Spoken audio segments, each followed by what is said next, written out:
नमस्कार, मैं राकेश परमार। मित्रों, आज तो वैसे मैं दिल्ली में रहता हूँ, तो दिल्ली के स्वास्थ्य मंत्री का कोरोना पॉजिटिव पाया गया है। मैं इस बात पर दुख व्यक्त करता हूँ कि हमारे स्वास्थ्य मंत्री जी कोरोना के चपेट में आए हैं, लेकिन एक चिंता भी व्यक्त करता हूँ कि जब हमारा स्वास्थ्य मंत्री ही लपेटे में आ गए हैं तो उनके द्वारा व्यवस्थित व्यवस्था का क्या होता होगा, ये एक चिंता का विषय है। खैर, जरूरी आज ये भी था कि हमारे माननीय प्रधानमंत्री जी ने आज एक हाई लेवल कमेटी का गठन किया है।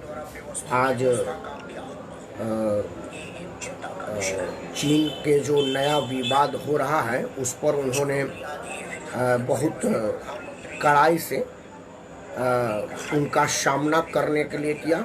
माननीय राजनाथ जी जो हमारे रक्षा मंत्री हैं, उन्होंने आज तीनों सेनाओं के प्रमुखों से मीटिंग की, सीडीएस से मीटिंग की और क्या क्या ऑप्शंस हो सकते हैं उस पर आज विचार किया और इसका शाम को माननीय प्रधानमंत्री जी को बताया कि उसमें हम क्या क्या कर सकते हैं। ये बहुत बढ़िया बात है, अच्छा इनिशिएटिव है, इसकी तारीफ करनी चाहिए और इसको इस पर जरूर हम सब लोगों को सोचने की जरूरत है, विचार करने की। पता न क्यों चीन से जब तकरार की बात आती है तो हमें मर्यादा पुरुषोत्तम भगवान राजा राम याद आते हैं। उसके पहले एक छोटा सा अनुरोध, छोटा सा निवेदन हाथ जोड़ के आप सब लोगों से।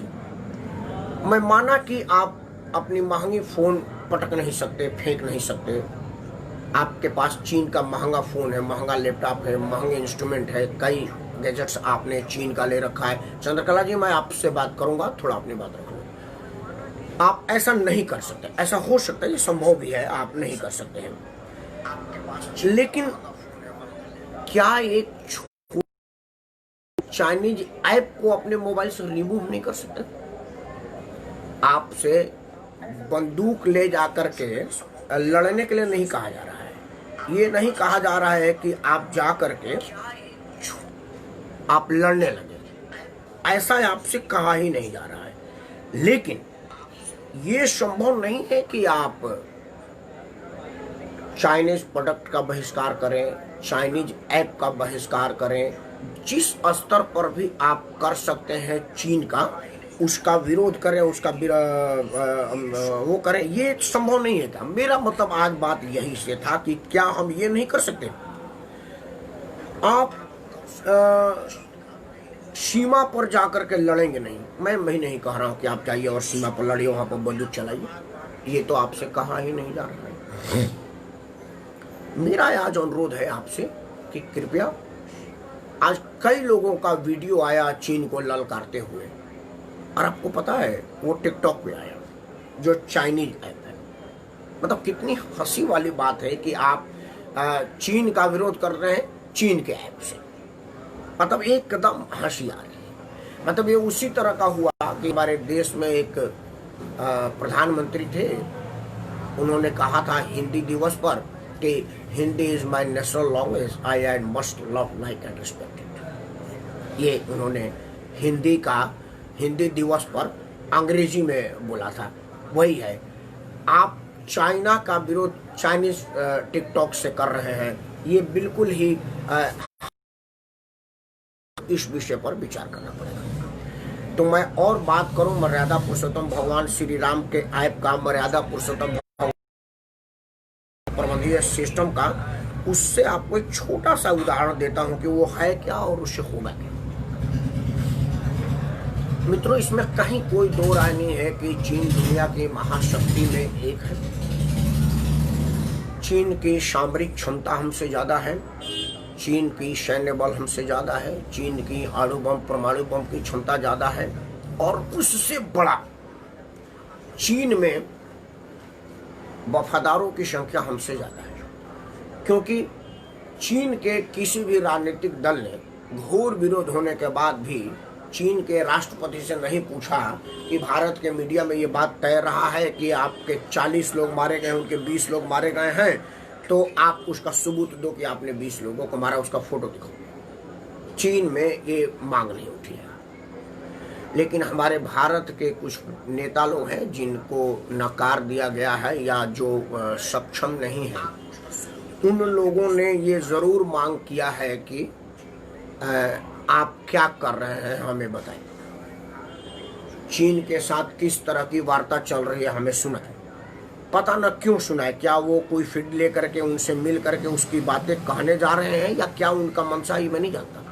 लेकिन हमारे नेतागण ये कह रहे हैं, कांग्रेस के पूर्व अध्यक्ष और अब सर्वेसर्वा है, अध्यक्ष की डिग्री उनके पास बेशक ना हो लेकिन वो अध्यक्ष से ऊपर के आदमी है।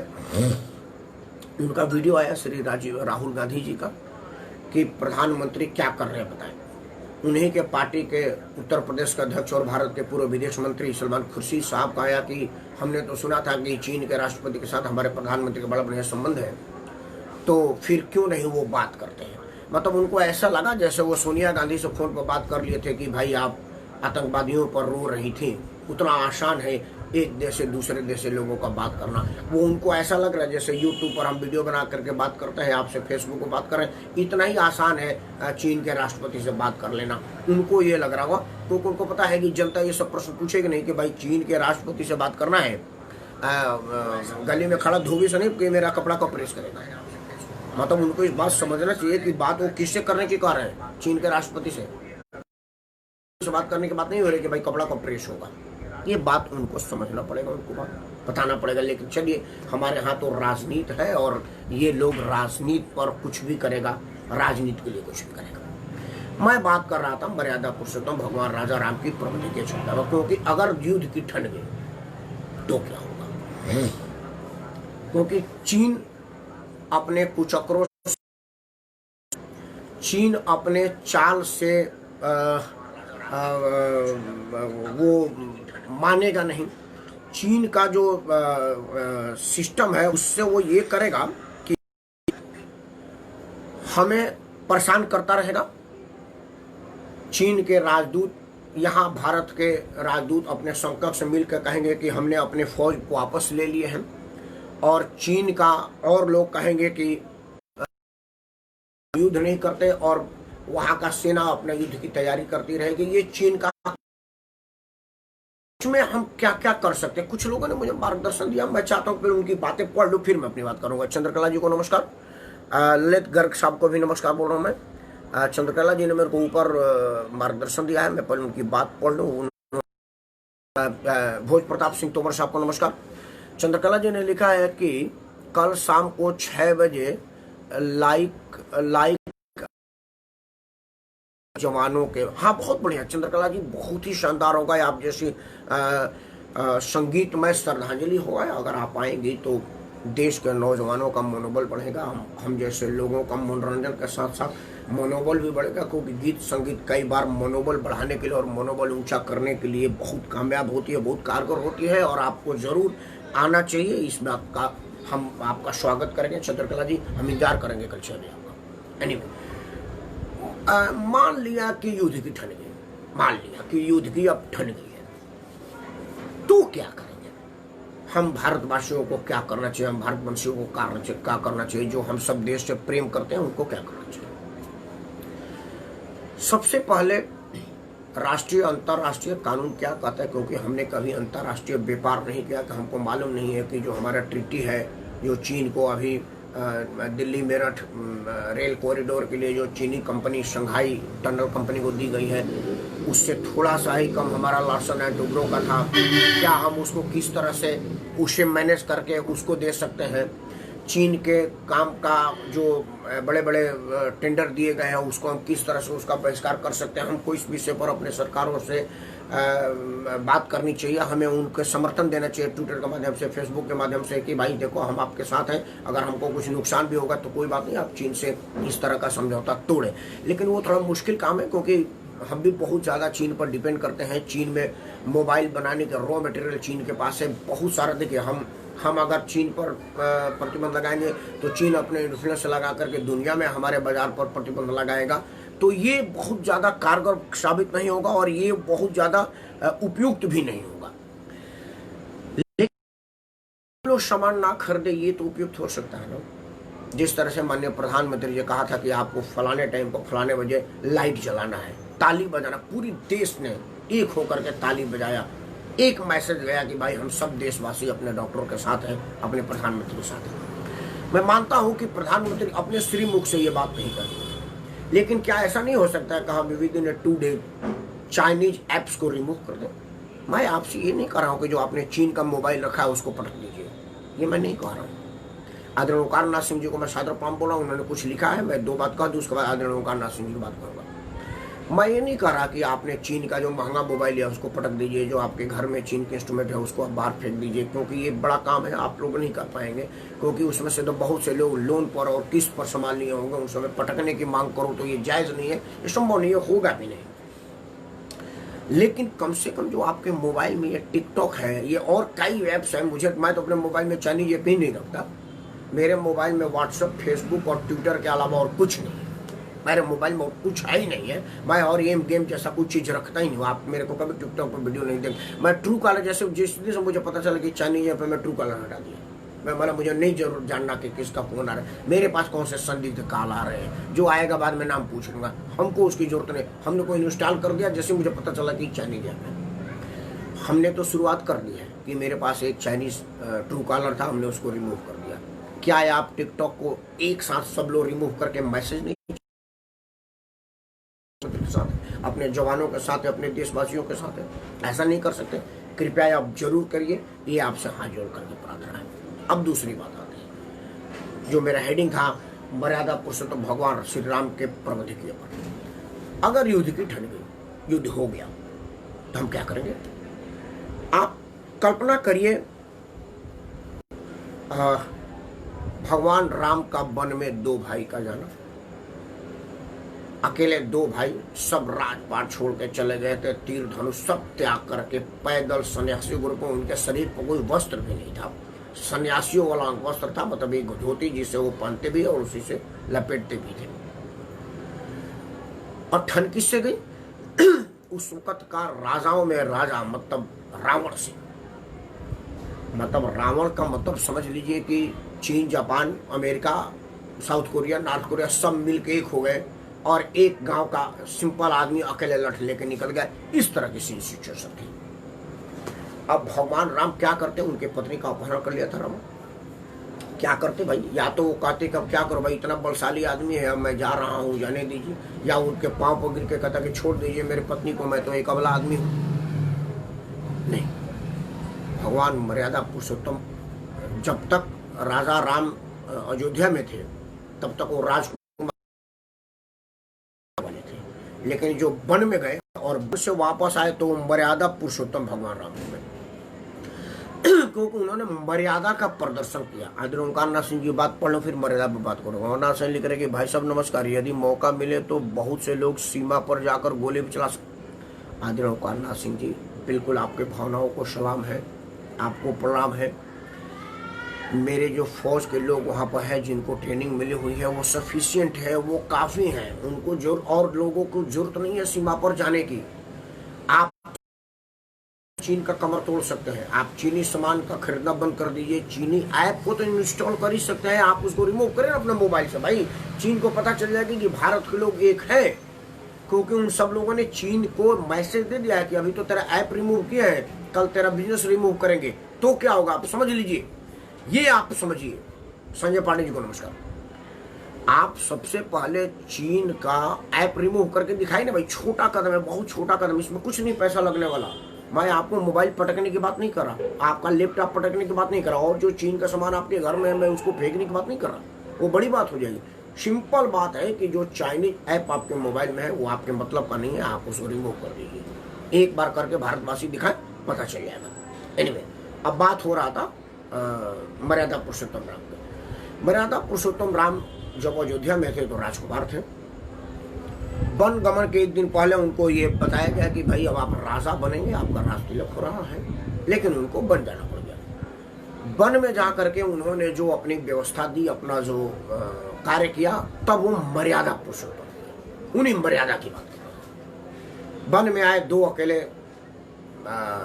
वनवासी की तरह से, वहां ना तो राजकुमार के रूप में होते थे ना राजा के रूप में रहते थे, वनवासी थे।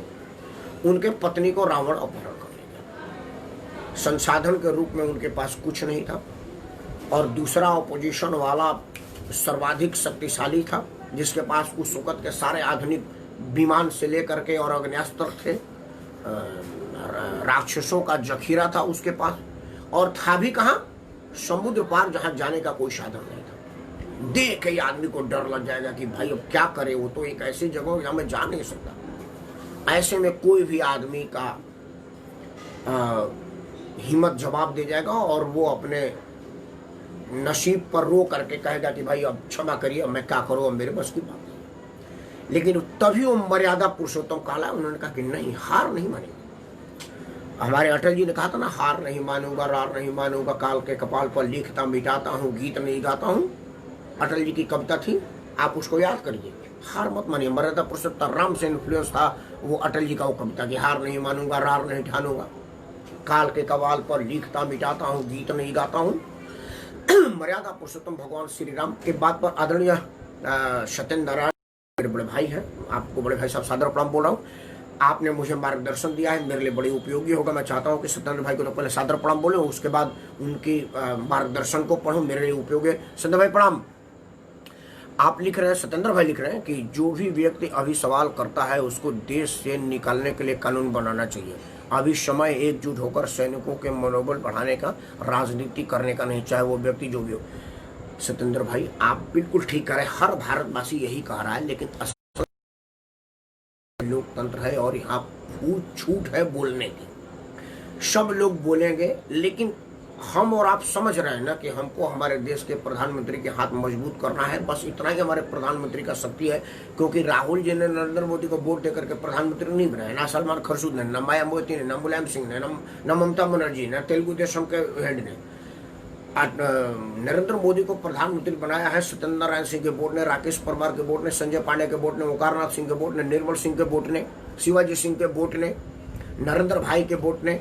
इन लोगों का बटन दबा करके वो प्रधानमंत्री बने हैं, इसलिए इन लोगों के प्रति वो जवाबदेह है। और अगर ये संतुष्ट है तो हमारा प्रधानमंत्री सुरक्षित है, अपने काम में लगा हुआ है। सत्येंद्र भाई आपका शुभकामनाएं मेरे को चाहिए और हमारे प्रधानमंत्री को उसका साथ चाहिए।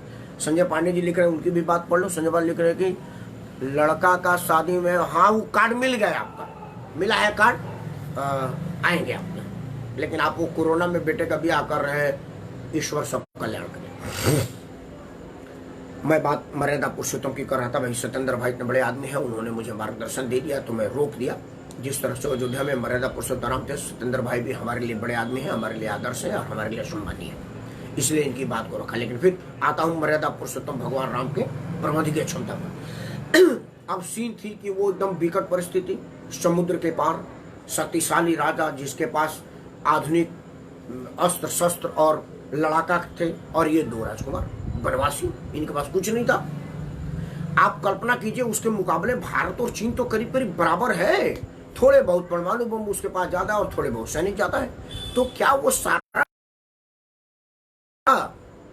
उसके देश में हो सकता है हमारे से 1,00,000-2 लाख सैनिक ज्यादा हो, तो क्या वो भारत बॉर्डर पर सारे सैनिकों को ले आ देगा? नहीं।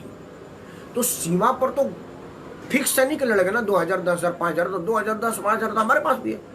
उसके पास 300, 400, 500 अणु बम होंगे, तो क्या सारा एक बार भारत को छोड़ देगा? भाई वो एक मारेगा तो हम एक मारेंगे। एक ही बम चल गया तो दुनिया तहस नहस हो जाएगी। उसको 300-500 लोग करोगे क्या? एक मारने के बाद दूसरे की जरूरत ही नहीं पड़ेगी। तो 300 नंबर है, आपके किसी काम का नहीं है। आपके बंदूक में 6 गोली है, भेजा मैं भी 1 गोली मार लीजिए, बाकी 5 की जरूरत ही नहीं पड़ेगी ना। तो आपके पास 500 गोली हो, मेरी 1 गोली आपके भेजे में लग गया, तो अगला गोली की जरूरत पड़े, आप 1,000 गोली का मैगजीन लेकर कर रही ना, बोरा भर के गोली रखिए, क्या फायदा? एक ही गोली काम कर जाएगी। अब आपके पास 1000 गोली, उसी तरह से चीन के पास जो अग्न्यास्त्र जो काम, वो किस काम के हैं? उसका कोई फायदा नहीं होना। 1 गोली जो अगर भेजे में लग गई तो बाकी की जरूरत नहीं पड़ेगी, वो है। तो आप समझिए कि भारत और चीन तो करीब करीब बैलेंस्ड है। मर्यादा पुरुषोत्तम भगवान श्री राम तो दो भाई थे और कुछ नहीं था, दूसरे तरफ रावण इतना शक्तिशाली। भगवान राम ने कहा कि भाई लड़ना तो है, पत्नी को लेके गया तो छोड़ कर जा नहीं, चले आई, प्राण जाए पर बात न जाए। मर्यादा पुरुषोत्तम भगवान राम का रघुकुल का शान बान इज्जत की प्रतिष्ठा, उनकी पत्नी का अपहरण करे और वो क्षत्रिय लड़ाका जान लेगा या जान देगा, उसके पास तो कोई ऑप्शन ही नहीं थी ना। अब क्या करें, रावण के पास इतनी शक्ति है, सब संपन्न है, और हम क्या करें? तो उन्होंने उसी संसाधन, इसको बोलते हैं प्रबंधकीय। प्रबंधक का काम होता है, मैं मैनेजर की नौकरी किया हूं, प्रबंधक का काम होता है कि कम रिसोर्स में ज्यादा आउटपुट देना। उचित प्रबंधक वही है कि 5 आदमी से 500 आदमी का काम निकाले और वो 5 आदमी को हैरेसमेंट ना हो, दुखी ना हो, तकलीफ ना हो, इनको पता ना चले कि भाई मेरे साथ शोषण हो रहा है। ये है प्रबंधक का, उसको ये ना लगे कि भाई मेरे साथ शोषण हुआ है, मेरा हक मारा गया है, और 5 आदमी 500 आदमी का काम कर ले और खुशी खुशी करे। ये होता है उचित प्रबंधक। भगवान श्री राम जब हनुमान समुद्र लांघे तो उन्होंने हनुमान को दुखी नहीं किया, हनुमान स्वेच्छा से लांघे। जब अंगद गए श्रीलंका में तो उन्होंने ये कह के नहीं भेजे थे कि जाकर अपना पांव जमा देना कि पांव उखाड़ के देख। उनका एक छोटे से सैनिक का था, मर्यादा पुरुषोत्तम राम तो बात की बात है, अंगद को उन्होंने नहीं कहा था। ये प्रबंधकीय क्षमता था कि उनके प्रबंधन इतना जोश भर दिया था कि वो एक अदना सा बानर जाकर के पूरे लंका में आग लगा दिया। दूसरा अदना सा बंदर गया तो उनके राज दरबार में पांव जमा दिया और बोला तुम में जितने भी हो रणबांकुर उनको बुला करके पांव हिलवा दे, राम से तो लड़ाई बाद में रहना, मैं उनका एक मामूली सिपाही हूँ। ये माइंड गेम था रावण को परेशान करने की, रावण को बताने की, रावण के सेना में हड़कंप मचाने की, रावण के पूरी सैन्य शक्ति को धौस में लाने की कि भाई राम तो बड़ी दूर है। एक बंदर, मामूली बंदर आया और पूरे लंका को आग लगा दिया और उसका कोई कुछ नहीं कर सका, वो वापस चला गया। वो बंदर अक्षय कुमार जैसा महाप्रतापी को मार दिया, मेघनाथ जैसे प्रतापी का जम के मुकाबला किया, बाद में उसको नागफांस से बांधना पड़ा और वो नागफांस में शिव जी के, ब्रह्मा के सम्मान की वजह से वो बेचारे फंस में बन गए। तो वहां श्रीलंका की सेना में हड़कंप मचा, बोला यार ये कैसा राम कैसे होंगे जिनके 2 साधारण लोगों ने इतनी उत्पात मचा दिया। ये था माइंड गेम, ये थी प्रबंधन की क्षमता। भगवान श्री राम ये कह के नहीं गए थे कि तुम जाकर के आग लगा देना और तुम जाकर के पांव जमा देना। उनकी प्रबंधन की क्षमता थी कि कम रिसोर्स में ज्यादा काम निकालना। फिर वो नल नील बंदर ऐसे लोगों की एक सेना तैयार किए और लंका पर विजय पाए। ये थी उनकी प्रबंधन की क्षमता, कुशल क्षमता, युद्ध क्षमता। हम मर्यादा पुरुषोत्तम भगवान श्री राम के पवित्र जन्मभूमि के रहने वाले लोग हैं। ये भारत को सौभाग्य है जिसकी पूजा दुनिया में होती है। तो क्या हमको मर्यादा पुरुषोत्तम राम से कुछ सीखना नहीं चाहिए? हम उन्हीं के वंशज हैं, उन्हीं के कृपा से हैं, उन्हीं के लोग हैं, तो हमको उनकी प्रबंधकीय क्षमता से सीख नहीं लेनी चाहिए? अगर मर्यादा पुरुषोत्तम राम 2 भाई मिलकर के रावण का संहार कर सकते हैं तो हम तो 130 करोड़ हैं।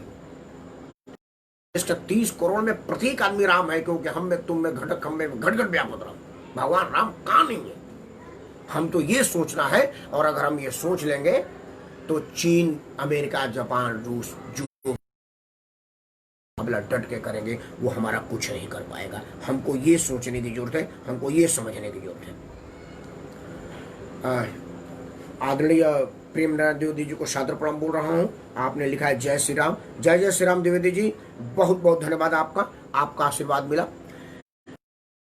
ताना सिंह जी ने लिखा है कि ये क्यों भूल रहे हैं कि आप भी भगवान राम के तरह से कोई गद्दार नहीं था, परंतु आज हमारे पास गद्दारों की फौज है। आदरणीय राम शरण वर्मा साहब को नमस्कार बोल रहा हूँ। मैं यही कह रहा हूँ ओंकार नाथ सिंह जी, मैंने यही बोला कि भारत और चीन में क्या समानता है। भारत के मीडिया में, भारत के राजनीति में लोग सबूत मांगते हैं कि पाकिस्तान पर बम गिरा, सबूत दो। अभी लोग कह रहे हैं कि वो 20 आदमी को मुकाबले वहाँ कितने लोग घायल थे, सबूत दो। भारत का प्रधानमंत्री क्यों नहीं चीन के प्रधानमंत्री राष्ट्रपति से बात करता है, इसकी सबूत दो। वो अलग बात है, लेकिन मैं बात कर रहा हूँ प्रबंधकीय क्षमता पर कि अगर मर्यादा पुरुषोत्तम राम 2 आदमी रावण जैसी शक्तिशाली का संहार कर सकते हैं, तो हमसे 130 करोड़ लोग हैं उसी राम के वंश, तो हमसे 130 करोड़ में मर्यादा पुरुषोत्तम राम का वास है। क्योंकि आपको पता है ओंकारनाथ सिंह जी, हम में तुम में खड़क कब में घट घट व्याप्त। मैं तो उस बात की बात कर रहा हूं, हम लोगों को उनसे सीखना चाहिए और आपको समझना चाहिए कि राम भक्त मोदी इस बात को जरूर ध्यान में रखे होंगे कि अगर रावण का संहार अकेला 2 वनवासी कर सकते हैं, तो हम तो 130 करोड़ शक्ति संपन्न लोगों का देश है और उन्हीं का खून है, उन्हीं का आशीर्वाद है, उन्हीं का जीन है, उन्हीं की कृपा है जो आज हम सब में दौड़ रही है। तो हम अकेले थोड़ी हैं। आज ओंकारनाथ सिंह दोबारा लिखा है कि फिर भी हम चीन को परास्त करने में सक्षम। आदरणीय ओंकारनाथ सिंह जी, ताइवान एक बहुत छोटा सा देश है, समुद्र से घिरा हुआ। ताइवान को जब लगा कि चीन हमारे आत्मसम्मान पर ठेस पहुंचा रहा है, तो उसने चीन को ललकारना शुरू किया। आज अभी 2 दिन पहले की घटना है कि चीनी फाइटर विमान ताइवान एयर स्पेस का अतिक्रमण किया। उन्होंने जवाबी कार्रवाई में गनशॉट मारा, विमान से विमान पर मार करने वाले मिसाइल दागा, चीन को भागना पड़ा। चीन दिखाने के लिए होता है, चीन माइंड गेम करता है, बड़े डरपोक होते हैं। चीन आज तक आमने सामने की लड़ाई में किसी से नहीं जीता। आज तक का इतिहास है जब से चीन है। 62 में आप उसको जीता हुआ कह सकते हैं, 67 में उसको जीता हुआ, 71 में जीता हुआ कह सकते हैं, लेकिन असल में चीन जीता नहीं था। हम धोखा से हार गए थे, हम गद्दारी को समझ नहीं पाए थे। लेकिन 62 वाला ना तो चीन है और ना ही 62 वाला हिंदुस्तान है और ना ही 62 वाला प्रधानमंत्री है। आज के तारीख में प्रधानमंत्री के राजनीतिक कूटनीति कुशलता, राजनीतिक चपलता और देश दुनिया में उसके संपर्क का, कि तब हम नए प्रधानमंत्री बने थे, हमने अभी देशों से कोई समझौता, कोई ट्रीटी, कोई संपर्क नहीं बनाया हुआ था। आज तो हमारा प्रधानमंत्री पिछले 6 साल से विदेश से दौड़ा पड़ा है। आज हमारा प्रधानमंत्री इतनी मजबूत स्थिति में है कि अमेरिका को ये कहना पड़ रहा है कि मैं समझौते के लिए तैयार हूं, चाहे मामला भारत पाकिस्तान का हो या भारत चीन का हो। ये समझिए कि ये यही अमेरिका है। जब हमारा लड़ाई चीन से और पाकिस्तान से हुआ था तो था, ये वही अमेरिका है। आज वो अमेरिका हमारे तरफ से समझौता और मध्यस्थता करने की बात कह रहा है। तो आप समझिए कि हम वो नहीं है, हमारा ना तो वो है। आदरणीय प्रेमनाथ द्विवेदी जी ने लिखा है, मैं चाहता हूं उनका पढ़ दूं। आदरणीय प्रेमनाथ द्विवेदी जी ने लिखा है कि राम का वंशज ही रक्षा मंत्री है और शिवाजी का वंशज सेना प्रमुख। बिल्कुल बिल्कुल आदरणीय प्रेमनाथ द्विवेदी जी, मैंने तो शुरू में कहा कि हम में तुम में खड़क हम में घट घट व्यापक राम। भगवान राम कहाँ नहीं है? तो हम सब राम के वंशज है, हम सब में राम आराध्य है और हम सबके लिए राम आराध्य है। तो हम क्यों नहीं चीन का मुकाबला कर सकते हैं?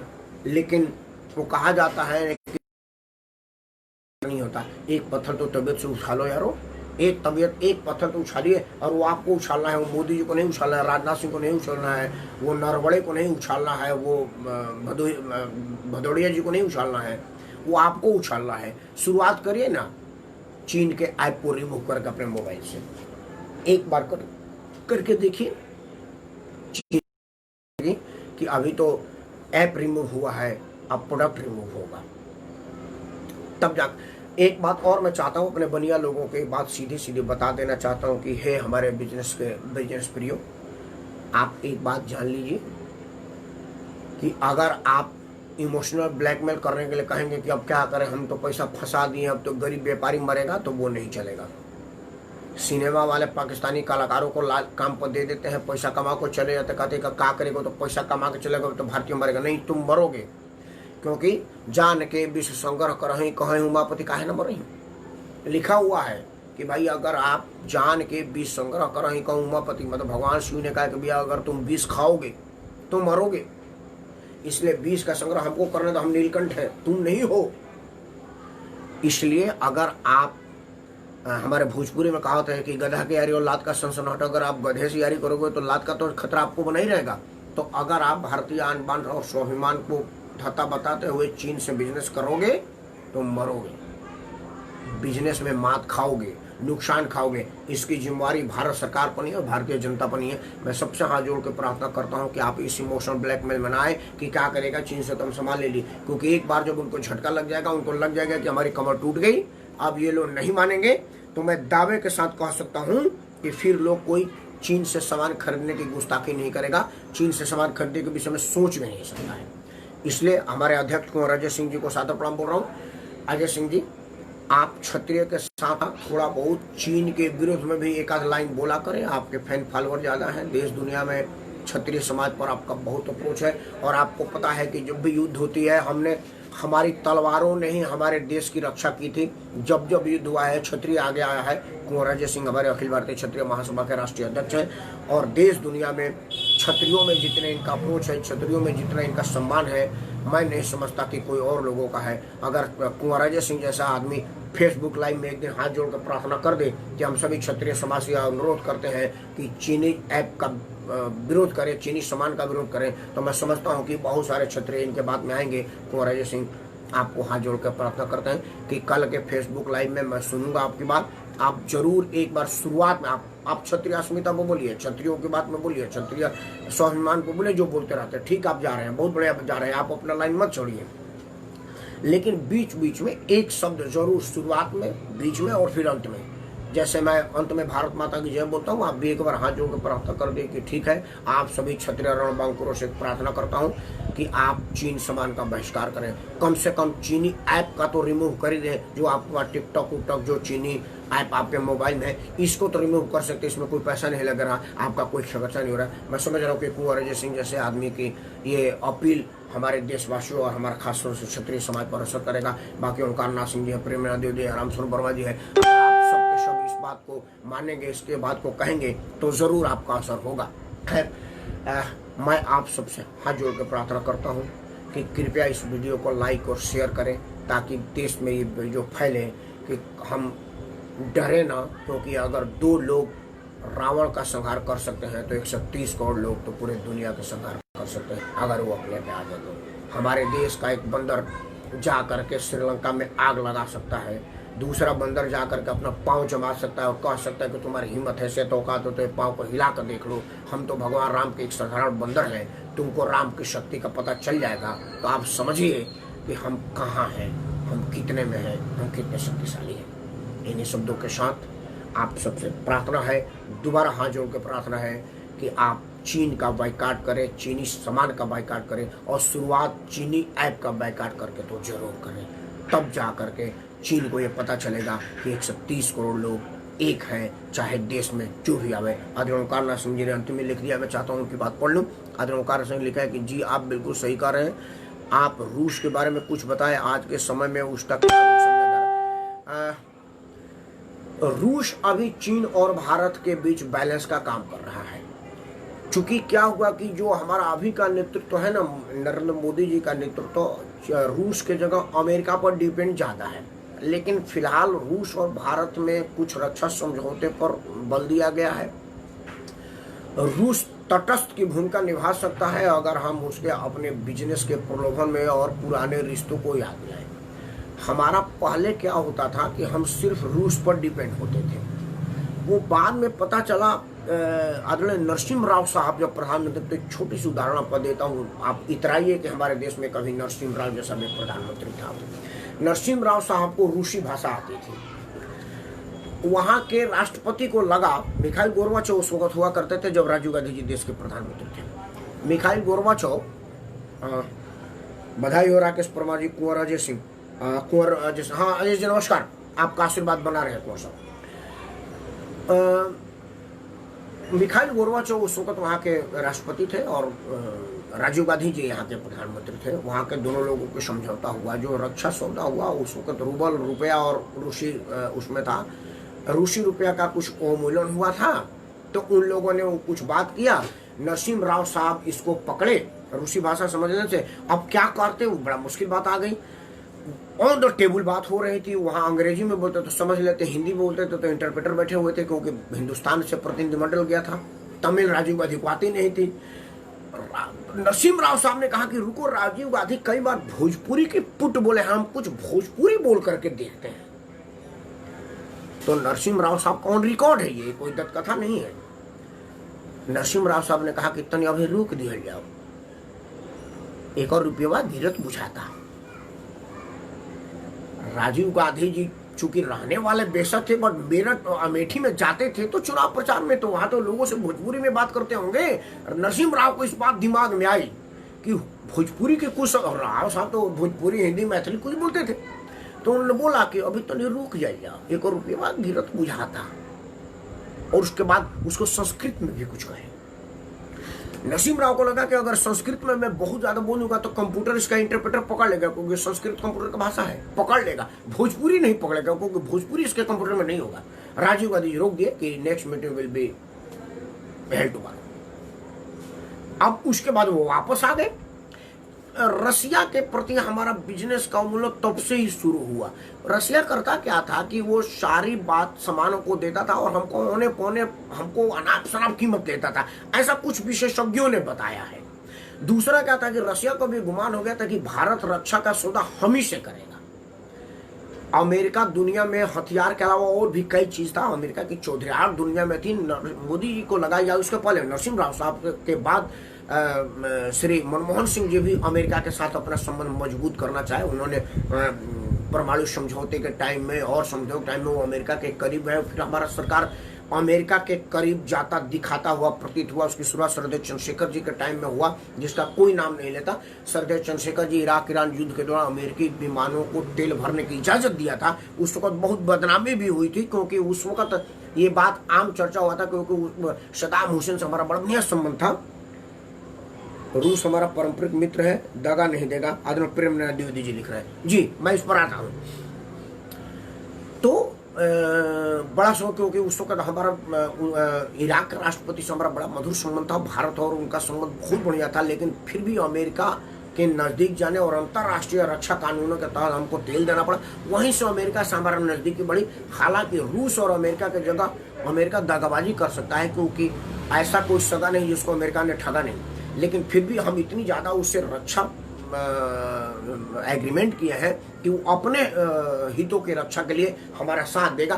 क्योंकि चीन के साथ उसका रक्षा समझौता नहीं है, व्यापारिक समझौता है, तो उसका वो चाहेगा कि चीन और भारत में चीन का अपर हैंड ना हो, नहीं तो हमारा बिजनेस प्रभावित होगा। और चीन चाहेगा कि अमेरिका का अपर हैंड ना हो, हमारा बिजनेस प्रभावित होगा। तो इन दो मुर्गों की लड़ाई में हमारा भला हो सकता है। रूस हमारा पुराना पारंपरिक दोस्त है, लेकिन अंतर्राष्ट्रीय मामलों में गिव एंड टेक है, जिसका फायदा है उसी का संबंध है। क्योंकि ये हमारा रिलेशन नहीं है। हम आदरणीय प्रेमनाथ द्विवेदी जी को इसलिए प्रणाम करें क्योंकि भोजपुरिया है, कितना हूँ नाराज होगा हम क्षमा मांग लेंगे। ओंकार सिंह जी बक्सर के रहने वाले, मैं बलिया का रहने वाला, इसलिए मैं प्रणाम करता हूँ। नहीं, गिव एंड टेक है। जब तक कुछ लेन देन नहीं है तब तक नहीं होगा। रूस के साथ हमारा रक्षा समझौता बिल्कुल खत्म नहीं हुआ है, कुछ है तो जरूर वो हमारे साथ बैलेंस बनाना चाहेगा। क्योंकि रूस से चीन रक्षा सामग्री नहीं खरीद सका, भारत खरीदेगा। तो रूस अपना व्यवसायिक इंटरेस्ट देखेगा कि हमारा इंटरेस्ट भारत के साथ है, तो वो भारत को बेशक समर्थन ना दे, मदद ना दे, उसके पक्ष में लड़े ना, लेकिन तटस्थ की भूमिका अदा कर सकता है। और अगर रूस तटस्थ का भी भूमिका अदा किया, चीन के पक्ष में भी नहीं गया, तो ये हमारे लिए जीत ही है। क्योंकि अमेरिका सीधा सीधा हमारे पक्ष में है, दुनिया हमारे पक्ष में है। चीन के साथ इस वक्त किम जोंग उन का है, लेकिन किम जोंग उन बवालबाजी में हमारे साथ बिल्कुल लड़ाई करेगा, ऐसा नहीं हो सकता। क्योंकि अगर किम जोंग उन उनके साथ लड़ाई में आ गए तो फिर ये वर्ल्ड वार में तब्दील हो जाएगी। फिर दोनों दुनिया को दो खेमों में बंटना पड़ेगा। और जिस तरह से मामला वर्ल्ड वार की तरफ जाएगा, तो आप समझिए कि युद्ध जल्द से जल्द, तुरंत से तुरंत खत्म होगा, या दुनिया खत्म। और दुनिया खत्म होने देना कोई नहीं चाहेगा, इसको तुरंत से खत्म होना पड़ेगा। इसलिए भारत चीन में रूस तटस्थ होगा, ऐसा मेरा उम्मीद है, ऐसे मेरी कल्पना है। क्योंकि रूस का व्यापारिक संबंध हमारे साथ है, उसकी मजबूरी है हमारा हित चाहना, हमारा बहुत अच्छा है। एनीवे, आज आप सबसे हाथ जोड़ के प्रार्थना है कि आप 130 करोड़ लोग सैनिक हैं। पहला लड़ाई हथियार उठा के बॉर्डर पर जाने के बजाय मोबाइल उठा करके ऐप रिमूव करिए जो चाइनीज ऐप है, और सौगंध खाइए कि हम चीनी समाज से परहेज करेंगे। चीन का सामान अगर 2 रुपया सस्ता भी मिल रहा है तो मैं भारत का सामान 2 रुपया महंगा खरीदूंगा। वो 2 रुपया का नहीं, वो पूरा रुपया हमारे देश में रहेगा और हमारे सैनिकों के काम आएगा। और जो हम चीन में सस्ता सामान दे रहे हैं वो चीन के यहाँ जाएगा और हमारे दुश्मनों को मदद करेगा। आप समझिए, चीन अपने पैसे के बल पर पाकिस्तान से इंफिल्ट्रेशन कराता है और अब नेपाल जैसे देश को भी उकसा दिया। मेरे को तो हंसी आती है नेपाल पर, तरस आता है नेपाल पर। नेपाल में जितनी पूरी आबादी है, जोगी जी के रैली में उतरे लोग जाते हैं। नेपाल में जितने हथियारबंद सैनिक और पुलिस हैं, उतना तो हमारे दोआबा में अवैध हथियार है, उससे ज्यादा घातक और एक से एक बढ़िया।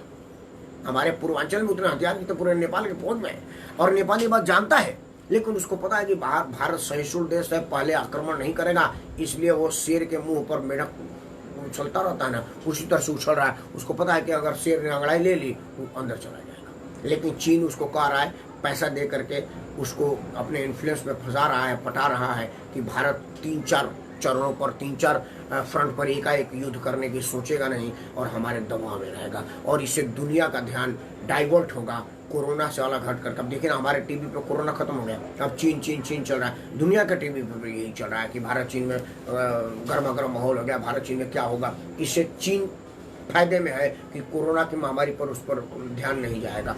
ये 40 साल में अगर कुछ नहीं हो तो अभी होने का एक कारण ये भी है कि चीन चारों तरफ से फंसा हुआ है।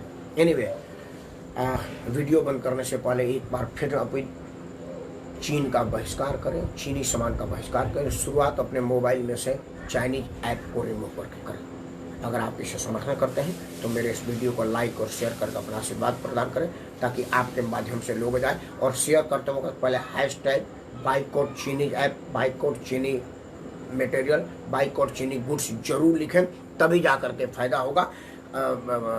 करने से पहले ये जरूर लिखें कि बाइकआउट चीनी ऐप, बाइकआउट चीनी गुड्स। अंत में पढ़ूंगा, ओंकार नाथ सिंह लिख रहे हैं कि यदि अमेरिका हमारे साथ रहेगा तो क्या तब भी रूस तटस्थ रह। हाँ, ये देखा गया है कि अमेरिका और रूस के कई फ्रंट पर रूस अपना पार्ट अदा कर रहा है और अमेरिका अपना पार्ट अदा कर रहा है।